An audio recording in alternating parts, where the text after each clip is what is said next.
இன்றைக்கு நம்முடைய உயிரின் மேலான கழக தலைவர் அவர்களால மரியாதைக்குரிய என்னுடைய இனிய சகோதரர் வெங்கட்ராமன் அவர்கள் இயக்கத்தில் சேர்ந்திருக்கிறார். அந்த வகையில் உங்களுடைய வாழ்த்துக்களும் மக்களுடைய வாழ்த்துக்களும் தலைவருடைய வாழ்த்தும் அவருக்கு இருக்கு. இன்றைக்கு இஸ்லாமிய பெருமக்கள் கொண்டாடுகின்ற பக்ரீத் இல்லை, அதில் இஸ்லாமிய சகோதரர் அத்தனை பேருக்கும் என்னுடைய மனமார்ந்த வாழ்த்துக்களை தெரிவித்துக் கொள்கின்றேன். ஆனால் நடப்பது என்னவென்று சொன்னால், இஸ்லாமிய சகோதரர்கள் இந்த பண்டிகையை கொண்டாடுகின்ற நேரத்தில் ஒரு ஹைகோர்ட்ல ஒரு ஆர்டர் வந்திருக்குன்னு சொன்னா, இன்னைக்கு தேவகாவுடைய ஆட்சி தெரிஞ்சோ தெரியாம இஸ்லாமியர் சில பேர் தேவகாவுக்கு ஓட்டு போட்டிருக்காங்க. அவங்களுக்கு பரிசா மாடு வெட்டக்கூடாது வீதியில அப்படிங்கிற சட்டம் வந்திருக்குன்னு சொன்னா, எப்படி பரிசு கொடுத்திருக்காங்க தேவகாவிலிருந்து அந்த பரிசை இன்னைக்கு கொடுத்திருக்காங்க. அந்த வகையிலே இஸ்லாமியர்கள் புரிந்து கொண்டு கழகத்திற்கு உறுதுணையாக இருக்க வேண்டும் என்று வேண்டுகோளை வைக்கின்றேன். நன்றி, வணக்கம். சீருன்னா மரியாதைக்குரிய என்ன காளிமுத்து அவர்கள் சின்ன வயசுலேருந்து அவரோட இருந்து பழகினவன். இன்னைக்கு சீமான் அவர்களுடைய மனைவி அன்றைக்கு சின்ன பிள்ளையா இருக்கும்போது தங்கச்சியா அதை இது பண்ணியிருக்கோம். அந்த தங்கச்சிக்கு இன்னைக்கு பெண் குழந்தை காளி பிறந்திருக்கு.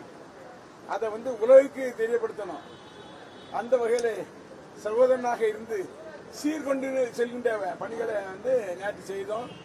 அது எல்லா தமிழ் மக்களும் வாழ்த்துனாங்க. அருமையாக செய்ய வேண்டிய அண்ணன் காளிமுத்துடைய மகளுக்கு இந்த சீரை கொண்டு வந்தது சிறப்பானதுன்னு சொன்னாங்க. எங்களுடைய தலைவரும் நல்ல வாழ்த்தினார்கள். அந்த வகையிலே வாழ்த்துக்கள். நன்றி.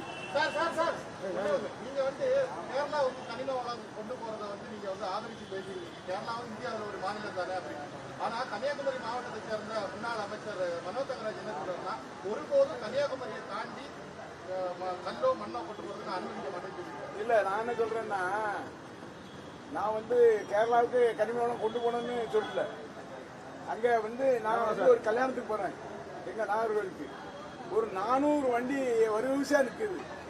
அங்க உள்ள டிரைவர்கள்லாம் கூப்பிட்டு என்ன 400 வண்டி இங்க நிற்குன்னு சொல்லும்போது 3 நாளா 4 நாளா காத்திருக்கோம். நாங்க ஒரிஜினலா உள்ள பில்லு வச்சிருக்கோம், லைசன்ஸ் வச்சிருக்கோம், லாரி எவ்வளவு இடம் வேணுமோ அந்த இடக்கு வச்சிருக்கோம். ஆனா எங்க லாரியா இங்கே எங்க நாகர்கோவில் பக்கமே உள்ள போக முடியாம 400 வண்டியை மடக்கி வச்சிருக்காங்க. இதுக்கெல்லாம் யார் குரல் கொடுப்பாங்கிற வகையில இருந்தோன்னு நேரம் கல்யாண வீட்டுக்கு போறேன். கல்யாண வீட்டில் சீரை கொடுத்தேன். அங்கே உள்ளூர் எம்எல்ஏ ஆக இருந்த மரியாதைக்குரிய நான் ஆசிரியரை கூட்டிட்டு மாவட்ட ஆட்சியரை பார்த்தேன். பார்த்துட்டு இந்த மாதிரி தவறு நடக்கு. அவங்க லாரியை வச்சிருக்கவங்க, லாரியை தொழில் செய்கின்றவர்கள், இந்த தொழில் செய்கின்றவர்கள் சரியாக செய்கின்ற போது எந்த தடையும் செய்யக்கூடாது, எந்த அரசாங்கமும் தடை செய்யக்கூடாது என்ற வகையில கோரிக்கை வைத்தோமே தவிர, அப்பொழுது ஒரு நிருபர் கேட்கின்றார், சார் அது கேரளாவுக்கும் போதுன்னு கேட்கும் போது தான் நான் சொல்றேன், கேரளாவும் இந்தியாவில் தானே இருக்கு, அது என்ன பாகிஸ்தான்லயா இருக்கு, அந்த ஒரு வார்த்தை தான் சொன்னேன் தவிர கேரளாவுக்கு கொண்டு போங்கன்னு சொல்லல. லாரி உரிமையாளர்கள் லாரி ஓட்டுநர்கள் பல குற்றச்சாட்டு இருக்கு. அதிக வேகத்தில் ஓட்டுறாங்க, அதிக எடை கொண்டு போறாங்க, இதெல்லாம் விபத்துகள் அதிகமா இருக்கு கன்னியாகுமரி மாவட்டம். எந்த விபத்துகள் இருந்தாலும் அதுக்கு டிராபிக் போலீஸ் இருக்கு, மாவட்ட ஆட்சி நிர்வாகம் இருக்கு, அதை கட்டுப்படுத்த வேண்டியதுதான். அதுக்காக ஒட்டுமொத்தமா ரோட்ல யாருமே போகக்கூடாது, யாருமே ரோட்ல நடக்க கூடாது, ஆக்சிடென்ட் வருது அப்படின்னு நிறுத்த முடியுமா சொல்லுங்க? அப்படி இல்ல, கனிம பெற எப்படி கட்டணம் கட்டுவான், அந்த நாகர்கோவிலோட கட்டணம் எப்படி கட்டுவாங்க?